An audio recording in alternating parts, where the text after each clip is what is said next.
Hello guys and welcome back to the channel. This is the second video in the series following Path of Exile. Just a few days ago I released the video on the first couple of days of playing the game from a new player's perspective. And this video is going to be my video for a week's perspective of playing the game. So I've got a couple of different topics that we're going to go over that I didn't cover in the last video. But just before we get into this, I wanted to say a huge thank you to everybody that watched the last video. It's my first real one on YouTube. I spent a lot of time on it and it's got over 1,000 views already, so I'm super happy. So thank you very much. And if you don't mind, it takes 2 seconds, if you could please like and subscribe, as it will help the channel and me a lot. Thank you. Alright guys, so topic number 1 on the list of things that I've learnt the hard way in the past week playing PoE. Stash tabs. So let me go take a look for you in my stash if I can find it. It's over here.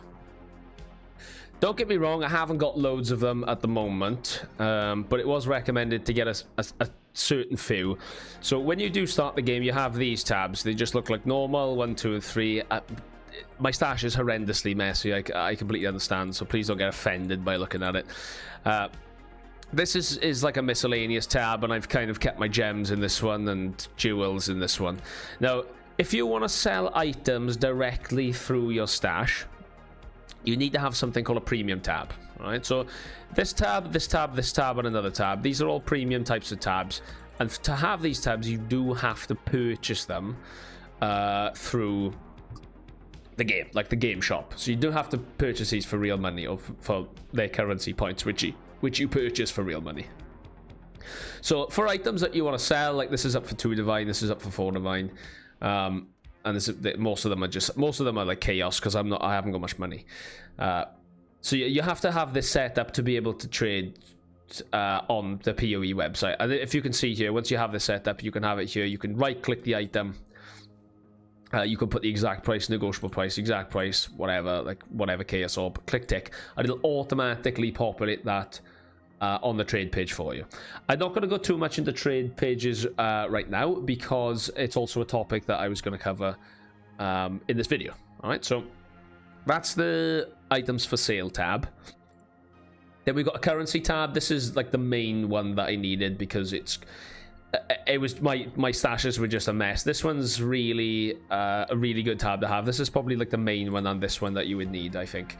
It puts everything in stacks here. It goes over the normal stack rate as well, so you can just put X amount in. I don't know the total amount, but I think I heard somewhere that it's something like 5,000 maybe. So plenty of room in here for all of your currency bits and pieces, your orbs. I mean, there's at least 600 there, right? So it goes up to way more than that. Then you got your cards tab. I kept getting loads of different cards and they were taking up a lot of space. So I've got mine filtered for full stack, but if I show you what it looks like, these will be all your divination cards. I did touch upon these divination cards in my last video, so if you haven't seen that, please go check it out. And you can filter at the bottom whether you've got any full stacks, which I have. I need to trade them in. And all ones that I've owned but are not in a full stack, they're in a partial stack. And then ones that I haven't got any cards for, which is a lot. There's loads of cards, so I would recommend this one as well if you are going to buy some tabs. And then I've just got a fragments tab at the end. I haven't got many things in here, but this seems to be quite handy for your miscellaneous shards and bits and pieces as well. So the second topic that we're going to touch upon and what I've been learning a bit about this week is the maps, the Atlas maps, and the tiers of the maps. Now, you start off the maps at level 1. You finish the game. Well, spoiler alert, skip this if you haven't finished the game, but you finish the game, you finish Act 10, you get to the epilogue area, which is here. This is why I've come here and I'm not in my hideout. You get a map device here. You get to put maps, which look like these little discs. They start off white, and after level 5 they go to yellow, after level 10 they go to red, and I don't know I haven't done any higher 15 or 16 or whatever, so I don't know if they're a different color. But anyway, when you do finish the game, you get to talk to this NPC over here called Commander Kirak, and he explains this for you, and he gives you one, and you can put it in here, and it's basically like all the other quests and stuff that you've done for the game, but it's in a custom map, and it has maybe some modifiers with it depending on if it's a rare map or not, and you follow this atlas path until you complete them all, essentially. Now, there are some things that I haven't got to yet, of course. Once you complete all 115, or even near 115, maybe they're included in 115 or not, you have some like final endgame bosses. You need to do some requirements for those, and I'm not totally sure yet. I didn't really want to ruin this for myself, so I haven't really asked too much information on it, but there are some bosses that you have to gain access to. I will talk through one as an example because I've done it myself. I haven't done the boss yet, but I'm working towards it, so I can talk about that. So on that basis, what I'm talking about is the Maven. So the Maven is like, I can't remember in terms of the lore, I haven't really looked too much on it, that the Maven is part of the game. She comes into your maps above level tier 5, I think it's a tier 5 and above, and what she basically wants you to do is she gives you a little what's it called, beacon, I think it's called a beacon, and what you do is you put one map in here, for example, you put the beacon into one of these slots will be empty, and you have it here, and you click this to tick it. I've done these level 5 ones, so I can't, but you click it here, you go into the map, and it makes the boss harder. Now, what it does when it makes the boss harder, when you defeat that boss, it collects it with the Maven. The first round is 3 bosses that you have to do. I think a tier 5 or 6. Then you have to do 5 bosses. No, you have to do. Is it tier 9 maybe, or tier 5 or 6? And I think another one called the Seer in Exile, which I don't know about yet, so I won't talk about. I think is tier 9. And then obviously it goes up, so it goes 0 out of 5 here for tier 10, and I believe it goes up to 0 out of 10. Now, from my understanding so far, I think once you get to 10, if you defeat all of those bosses in the one map, which is an invitation from the Maven's invitation, I think once you've done that, you receive the Maven's Writ. And with the Maven's Writ, you can then go and fight the Maven. Now, I don't know too much. Like I said, I haven't wanted to delve too deeply into it because I don't want to kind of spoil it for myself. But just a bit of advice that's kind of not so much spoilerish, that you will work through the maps and you can work towards other things within the maps, not just doing the maps and getting a higher tier. There are accesses to other bosses, so there's always kind of something that you can work towards and work on. Now, we get on to the most important point of this video. I think. So, after the first few hours in the game of trying to do the game myself, now I did explain this again in my previous video, so you can take a look at that. I tried to kind of go through the game with my own sort of build. Now, this is really not the type of game that you're able to do that with. So, if I believe in my previous video, I recommended to get to maybe level 30 by messing around and playing it yourself and doing whatever you want with the skill tree. And when you get to level 30, I highly recommend that you respec, follow a build online, put the points in as early as you can, and once you finish the game, and I said this in the last video, at this point where I'm at now, I cannot stress enough how important it is to have a good build. You have to have a good build that you are following meticulously, religiously. So I followed originally a split and steel build. I won't quote the gentleman that originally posted the build, because for me it just didn't work, and maybe I was doing it wrong. So I don't want to talk ill about someone that's maybe done something good and I just haven't been able to work with it. But for me personally, I couldn't get it to work. Then I was playing with a friend and he was completely obliterating maps and I was not, and I wanted to change my build to see if I could do any more damage. Now, this is the second mistake that I made. I tried to then follow a build that was level 100. And I was level 80. So it was called Split and Steel of Ammunition. It required a different type of gem. Number one, I couldn't get the build to work properly because I couldn't get the items for the build because it was extremely expensive, like crazy expensive. I'll actually show it to you. This would be a good example. So this is the level 100 crit split and steel of ammunition champion. I mean, look at the DPS. This is insane. It's 530 million. Right? It's just off the charts. A lot of mana reservation, a lot of armor, good resistance. Hit chance, crit, multiply. Like, it's insane. It's absolutely insane. Now, ignore these items because what he actually did is he put this build on with the gems and the tree. And then in the forum post, he put updates after that showing of what he changed of his setup. To the point of like individual upgrades, and at the end it was just insane. Like, the cost was absolutely bonkers. I mean, even this setup was way too expensive, like way too expensive. I couldn't afford this at all. More importantly than this build itself, though, it comes with this skill as the main skill: split and steel of ammunition instead of split and steel. And I'll also show you my new build. Now, with this split and steel of ammunition, you have to press a button to get your steel shards back. What it does is you have 16 steel shards, or for me it did, at least anyway. You attack and it uses 2 every time, so 8 attacks to use them all.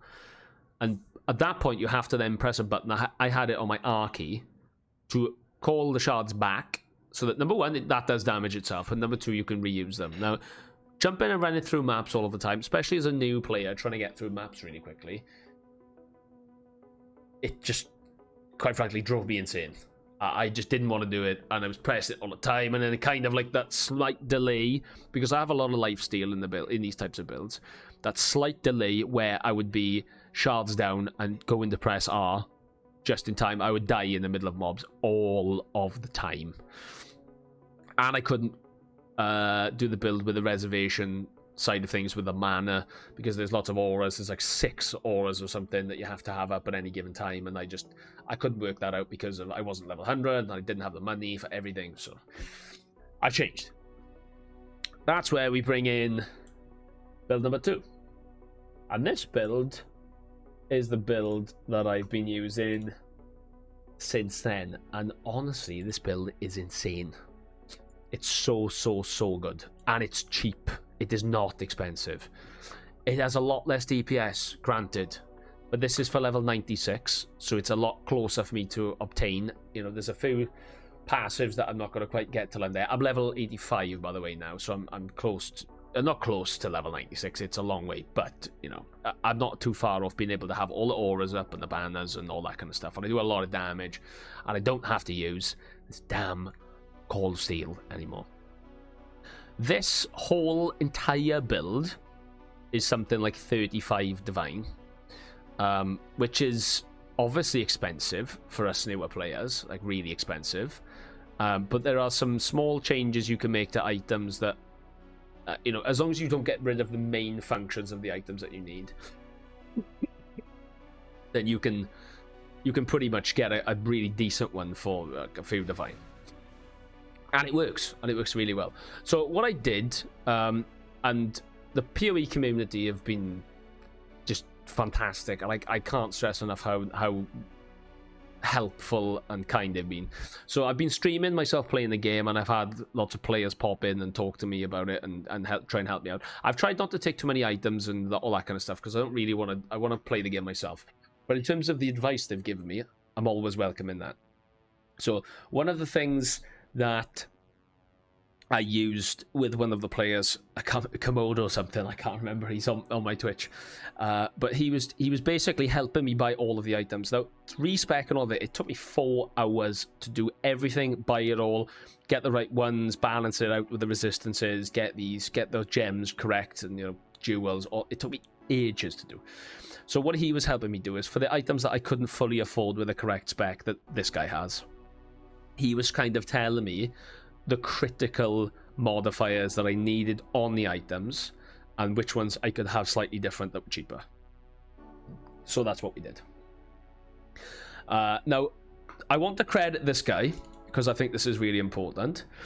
This gentleman is called, I think, this guy.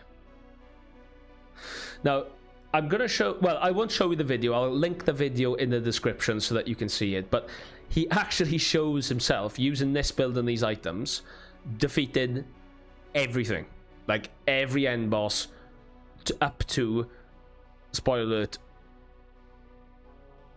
Uber Elder, and he smokes it.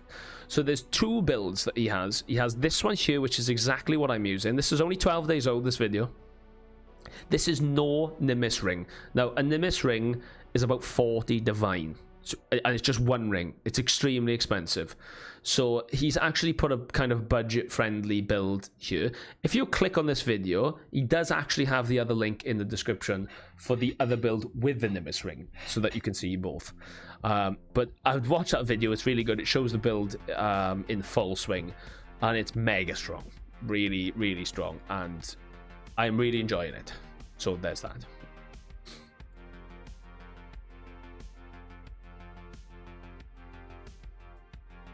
So something else that, which is a bit of a, I would say harsh reality, but something that you learn quite quick, is that resistances and extra kind of small percentages here and there for everything that you use, anything that you can get slightly better than what you've got now is always going to be better, but it has to be exactly fitted for your build.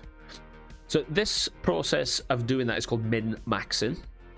So you kind of, like, I'm happily playing the game right now and it's working really well, and the build is great, but I'll always be on the lookout now moving forward for anything that's slightly better than what I've got. So for example,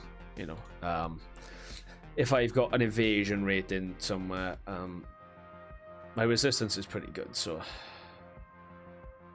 okay, so for example, there's maximum life on the ring. Excuse me. There's maximum life on the ring.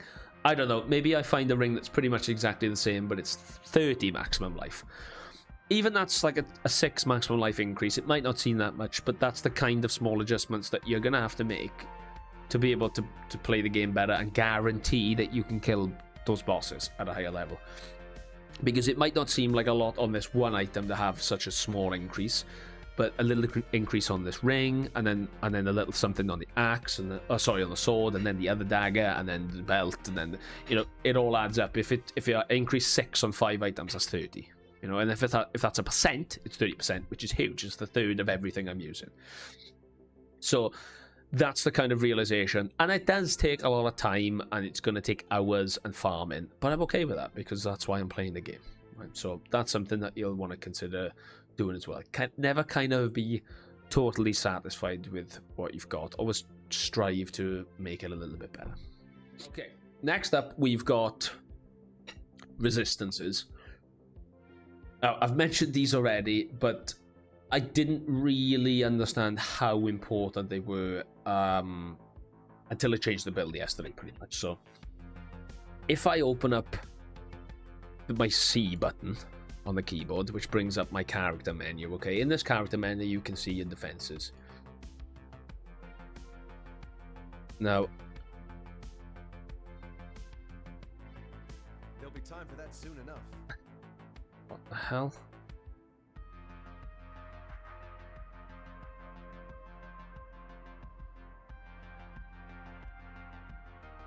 Fuck.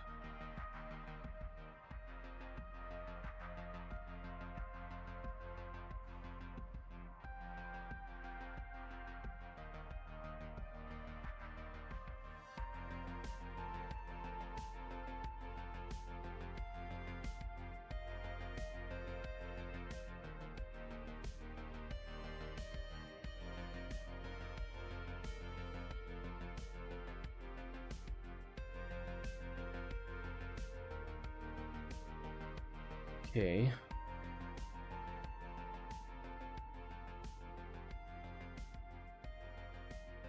Where the fuck is my cold resistance?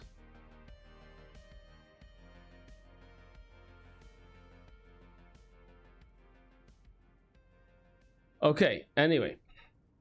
So, resistances, right? This is going to be, this is one of the most important topics that I had to look at in the past couple of days. So, if you press your C button, you get onto your character menu, you go into your defenses. I've made a couple of changes just to show you as an example here.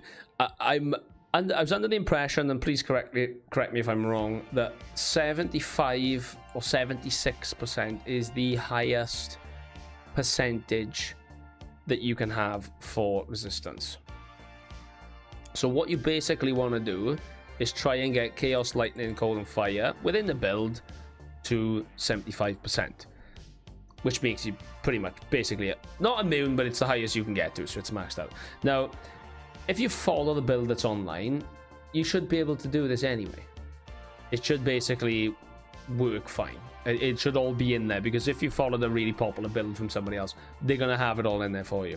But you need to make sure that the items that you buy in have the right modifiers on. And like I said earlier, you can buy ones that may be slightly cheaper if you can't quite afford the item that's on the build at the moment, but only settle for lower percentages of the same modifier. Don't completely change the modifier. You know, if there's cold resistance on something that's 20% and you can only buy one that's 18%, that'll probably be okay, or at least for now, until you get a higher level.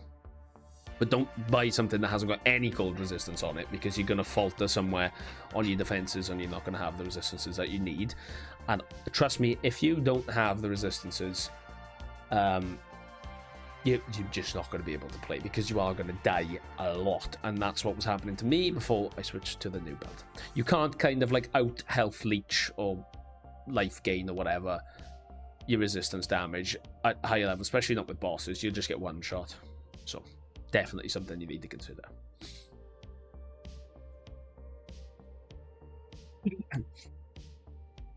Okay, something I probably should have looked into last week as well, before I started, was what the actual league was about. But because I'd never played the game before, I didn't really know what a league was and what it did either. So this league is called the Affliction League. It started on the 8th of December. Somebody very kindly told me in the comments of my last video that these last for about 3 to 4 months. So that's good as well. Thank you for the information. And they all have different sort of league mechanics, as they're called. This one has, when you go into maps or quests, you can see a little like hole in the floor with some vines and things, and it opens up for the first time that you go into the map, and you can go in there. And if you run around, you can collect 3 different types of currency, which are defined by little sparkling lights that you have to try and follow in the darkness. And you can find other NPCs in there, which I won't go into too much detail right now, because I'm not an expert on builds and they're part of the builds. They are in there. You can change parts of the build that you need, and you can kill monsters and then get drops and all that kind of stuff. Once you get to the part where you either run out of time, depending on how much you've discovered, you'll get a portal. A portal will just take you back to the main level. Now, depending on how much of those sparkling lights you've collected, will have a result on the rest of the map. I haven't looked into it yet exactly which ones are which, but there's a purple one, a yellow one, and a blue one. And for example, the more you have of each one, they increase things like loot rarity or loot percentage drops or whatever. I can't remember the third one, something like that in the map that you're actually playing. So highly recommended that when you go into the maps, don't skip them and just think it's a useless mechanic. Get in there, get the currency, and as a reward you'll get more drops. Which links me back into what I was talking to about the tier maps. Now, I've struggled to get tier maps or higher tier maps from where I'm at the moment, and I've had to go back to like tier 6 and tier 7. As you can see here in my inventory, I've got tier 7 right now, rare one. The more currency you get out of the Viridian Rifts things, the wisps, the higher chance you've got of getting maps dropped in the map. So if you're doing those all the time, you should get to a point where you constantly got a good supply of maps to use, so that you can keep going in and out and leveling up and getting loot. So they're super, super important to do.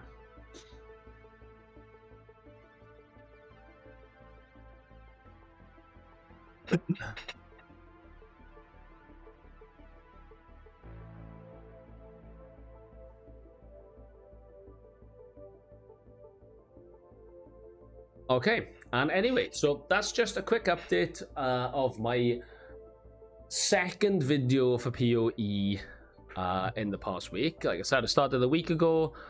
I've released a video after a couple of days just explaining the basics and how I found those, and this is day 7, me explaining the things that I've come to realize at this point. I'm sure there will be more for me to learn, but for now I'm really enjoying the game. I'm loving the gameplay. I only found out today that if you die you lose 10% of your experience. I was wondering why I couldn't get to level 85 for a long time to get my last passive skill that I really needed for the build. So yeah, so there's a lot of things that I'm still taking in, and there's just so much to know anyway. It's such a robust game with a really large array of things to learn and really in-depth sort of tech. So like I said, community is super helpful. I'm really grateful for the people that have watched me on the stream and giving me help, and if I'm ever stuck, I go in global chat and they're willing to help as well. But thank you very much for watching, and please like and subscribe and stay tuned for more. And if you want to watch me live on Twitch, then my username is BigBadKevs. Thanks, bye bye.